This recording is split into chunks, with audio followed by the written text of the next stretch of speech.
Fala, meu povo! Hoje tivemos Fórmula 1, então temos Opinião GP aqui na Opinião Esportiva para falar do Grande Prêmio do México, né? Tá acabando a temporada da Fórmula 1, faltam só 3 etapas, os recordes vão sendo quebrados. É uma boa temporada para quem gosta de ver recordes sendo quebrados, uma péssima temporada para quem gosta de ver disputas. Não foi o caso esse ano da disputa, não foi o caso nesta prova também de disputa. O Max Verstappen venceu tranquilamente mais uma etapa esse ano. 16 vitórias do Max, 18 da Red Bull e só 19 corridas até agora, né? Então foram 2 vitórias para o Pérez e uma para o Carlos Sainz. Um domínio avassalador. Mas vamos falar primeiramente da corrida, né? Do Grande Prêmio do México, que começou logo na primeira curva. O Carlos Sainz, o Charles Leclerc e o Sérgio Pérez acabaram batendo, né? Logo de cara na primeira curva, e o Pérez acabou se dando mal, acabou saindo da prova logo do início, o que resultou no Charles Leclerc ser vaiado no pódio, né? O Leclerc chegou em terceiro ao final da prova e recebeu vaias enquanto estava dando entrevista para o Jason Button. O Pérez ali foi um pouco otimista demais e a situação para a disputa do vice-campeonato ficou um pouquinho complicada. O Pérez está a 20 pontos do Lewis Hamilton. Se faltasse uma prova só, eu diria que seria vice-campeão, porque dificilmente o Hamilton vai vencer, né, alguma corrida esse ano. Porém, faltam 3 provas, sendo uma delas a sprint ainda, ou seja, provavelmente o Hamilton, se não passar em São Paulo, vai deixar tudo muito próximo para passar em Las Vegas. E eu acho que o Pérez não vai conseguir segurar esse vice-campeonato por muito tempo, né? Tem corridas demais para ele e corridas num nível bom para o Hamilton, né? E na metade da corrida, tá? A prova teve 71 voltas. Na volta 34, o Kevin Magnussen passou em cima de uma zebra, quebrou a barra de direção das rodas traseiras, e aí a roda que é para ser reta faz uma curva, e aí ele vai tampa o muro mexicano, saiu andando, tá? Para quem ficou preocupado alguma coisa, não viu a corrida, só viu as imagens depois, ele sai andando logo em seguida, dá a bandeira vermelha, e isso reagrupa todo mundo, né? Foi péssimo pro Daniel Ricciardo, que estava em quinto lugar, bem longe do sexto, acabou chegando em oitavo ali, que ele foi sendo ultrapassado, né, assim que a corrida voltou. Fernando Alonso, mais um abandono para o Alonso, ele abandonou na volta 47. Né? Você vê aí que já tinha 10 voltas, mais ou menos, e o Verstappen já tinha abrido 7 segundos do Hamilton. Nesse momento, o Ricardo estava em sexto e ainda seria ultrapassado pelo Piastri e pelo Norris. Eu acho que o Norris está em décimo na hora que o Alonso abandona a prova, né? Então, mas a Aston Martin está tendo um segundo semestre terrível, né? O time que provavelmente seria vice-campeão, era o vice-líder da temporada no início do ano, perdeu tantos pontos no segundo semestre que é capaz de terminar fora do top 4. Né? Bem complicada a situação do time de Silverstone. E o Tsunoda, né, na mesma curva que o Pérez bateu com o Leclerc, ele tentou, foi otimista demais e acabou batendo com o Oscar Piastri. Né? Acho que não chegou a abandonar, se não me engano, mas ele caiu lá para trás na prova e acabou a corrida para ele ali, né? Ele vinha fazendo uma boa prova, tá? Até essa batida com o Piastri. Tsunoda era um dos melhores pilotos do dia. Acabou sendo o Lando Norris, né? O votado tanto aqui no Brasil quanto lá no exterior. E com essa vitória, né, o Max Verstappen ele igualou o recorde do Alan Prost em 51 vitórias. E eu vou tentar fazer aqui os slides certinho para na quinta-feira, assim como a gente teve, e é um dos vídeos é o terceiro vídeo mais visto aqui do canal, o que eu trago as 41 vitórias do Senna e do Verstappen, comparando, né? Eu vou fazer a mesma coisa com o Alan Prost. Né? Então o vídeo dessa quinta-feira será as 51 vitórias do Prost e do Vettel. Né? Esse vai ser o vídeo dessa semana no nosso tradicional vídeo de quinta-feira. E na última semana a gente tirou um quadro novo, né? Contamos a história da Copa de 66. Então, se você ainda não assistiu, assiste lá. Vou deixar aqui no card para vocês verem também esse vídeo. E vou deixar também o vídeo com todos os campeões da Fórmula 1.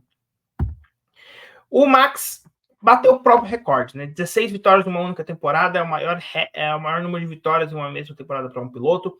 O recorde anterior era do Max do ano passado, ou seja, em 2 temporadas ele venceu 31 corridas, em 2 temporadas. Detalhe, o Alonso tem 32 na carreira. ele fez em 2 anos o que o Alonso fez em 20. Cara, é um absurdo. Parar para pensar, né? O Alonso estreou em 2020, em 2001, ele estamos em 2023, mas o Alonso não correu 3 temporadas, então equivale, vamos falar, 20 anos aí, em média, ele fez em 2 anos. Cara, é fora de série o que o Max vem fazendo nos últimos anos, né? Ninguém ganhou tanto quanto ele ganhou nesse período de tempo, tá? Ninguém. Nem o Hamilton, no auge, conseguiu fazer isso. O Hamilton vencia 10 por ano, ele venceu 15 e 16 no ano seguinte. O Vettel, ele venceu 13 vitórias numa mesma temporada, mas na temporada anterior ele tinha vencido só 5 e na temporada seguinte ele não venceu nenhuma. Então, o Schumacher, eu acho que o Schumacher chegou a fazer 20 num ano, em 2 anos, né, nesse período de tempo, mas 31 ninguém fez. E detalhe, tá? Ele pode bater um recorde histórico que dura há mais de 70 anos. E que recorde é esse? O recorde de vitórias por cento numa temporada. O Alberto Ascari venceu 75% das provas em 1952. Ele venceu, acho que, se não me engano, 6 de 7, algo assim. E o Max venceu ao todo 72,72% das provas deste campeonato. Ou seja, se ele vencer a próxima corrida em São Paulo, ele passa 77,27%. Ou se ele vencer em Vegas, se ele vencer em Abu Dhabi. Basta uma vitória para o Max Verstappen bater um recorde que dura 70 anos. Repito, 70 anos dura o recorde do Alberto Ascari. E a gente pode estar vendo o Max Verstappen quebrar. É algo histórico o que está acontecendo nessa temporada. Como falei, se você gosta de ver recorde sendo quebrado, essa é uma das melhores temporadas de todos os tempos. Se você gosta de disputa, não é. É uma das piores para você. Mas o fato é que o Max vai estar na melhor temporada de todos os tempos. Porque se você gosta de disputa até a última volta, essa temporada é 2021, é o primeiro título do Max. E se você gosta de recordes sendo quebrados, é o tricampeonato do Max.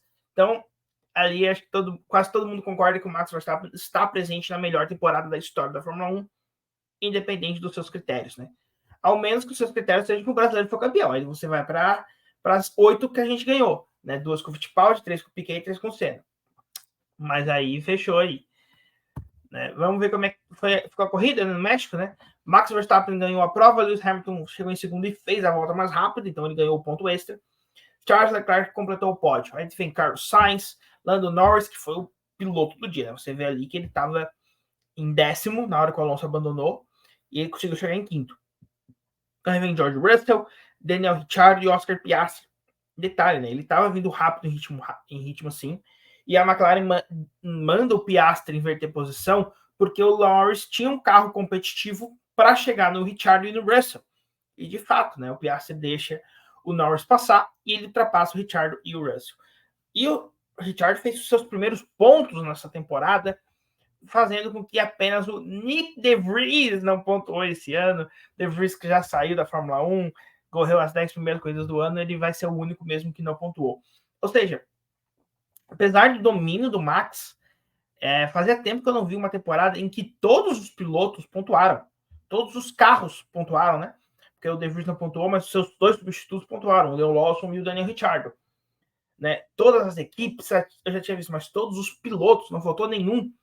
Eu acho que talvez 2021, se eu não me engano, o Latifi pontuou e aí todo mundo pontuou naquela temporada também. De novo, 2021, temporada absurda, né? Mas você vê que tá equilibrado o campeonato depois, né? O Max dispara na frente, mas depois se equilibra no restante do grid. Albon, o Williams pontuando, o Albon é um absurdo, né?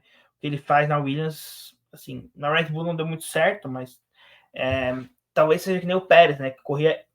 O Pérez fez uma carreira absurda correndo por Sauber, Force India, Racing Point e decepcionou na Red Bull e na McLaren. Então, caso você não lembre, o Pérez foi o escolhido por Ron Dennis para substituir o Lewis Hamilton, né? Para quem não viu a Fórmula 1 na época, fica meio estranho hoje em dia, mas sim, escolhido para substituir o Hamilton quando ele foi para a Mercedes foi o Sérgio Pérez na McLaren. E caso você não lembre que o Hamilton correu na McLaren, o primeiro título dele foi na McLaren, tá? Avisando aqui. Esteban Ocon chegou em 10º e fez um pontinho para a Alpine. Aí Pierre Gasly em 11º, Tsunoda 12º, né? Como eu falei, não abandonou na batida com o Piastri, mas ele saiu da zona de pontuações, né? Ele estava na frente do Norris, ele estava na frente do Norris, né? Então ele estava ali em 7º, né? Mais ou menos. O Russell estava em 5º, Ricciardo em 6º, Piastri era briga pelo 7º lugar. Ele estava em 8º, tentando ultrapassar o Piastri, que estava em 7º, e aí acabou batendo. Nico Hülkenberg completou 200 provas, é o piloto que mais correu na Fórmula 1 sem nunca ter subido ao pódio. Valtteri Bottas chegou em 14º, Guan Yu Zhou em 15º. Não concluiu a prova Logan Sargent, e esse aí eu não vi a hora que ele abandonou, tá? Lance Stroll ele bateu com o Valtteri Bottas, e aí esse aí eu vi a hora que ele abandonou, mas foi acho que não vale a pena trazer aqui. Alonso e Magnussen e Pérez, a gente trouxe aqui nos slides e mostramos a hora que ele abandonou. O Sargent foi aquele abandono silencioso, né? Igual teve, acho que uma corrida, não lembro se foi o Ocon ou o Bottas, que saíram da corrida e ninguém viu, né? Porque a própria transmissão não mostrou a hora que eles saíram da prova. Tem mais slides? Temos aqui. Campeonato de pilotos. Se você se agonia, né, com o logo, com isso aqui tortinho, é por causa disso aqui, ó. O logo do StreamYard fica aparecendo. E aí eu faço de um jeito, ó, que não fica em cima, né? Poderia deixar aqui do lado, mas aí me agonia esse corredorzinho aqui, ó. Então é por causa disso. Mas vamos lá. Max Verstappen campeão mundial, 491 pontos. Sérgio Pérez, 240. Lewis Hamilton, 220. Carlos Sainz, 183, assim como o Alonso. Né? O Alonso, que estava na briga pelo vice-campeonato, já está em 5º já. Lando Norris, 169. Leclerc, 66. Russell, 151. Piastri, 87 pontos. Gasly, 56. Stroll, 53. Ocon, 45. Albon, 27. Bottas, 10. Hülkenberg, 9. Yuki Tsunoda 8, Daniel Ricciardo 6, assim como o Guan Yu Zhou, Kevin Magnussen 3, Leon Lawson 2, Logan Sargent 1 e Nick DeVries 0. Se você está acompanhando a Opinião GP e não vê o resumo semanal, você vai estranhar o Sargent com pontos, né? Porque o Hamilton e o Leclerc foram desqualificados na última prova.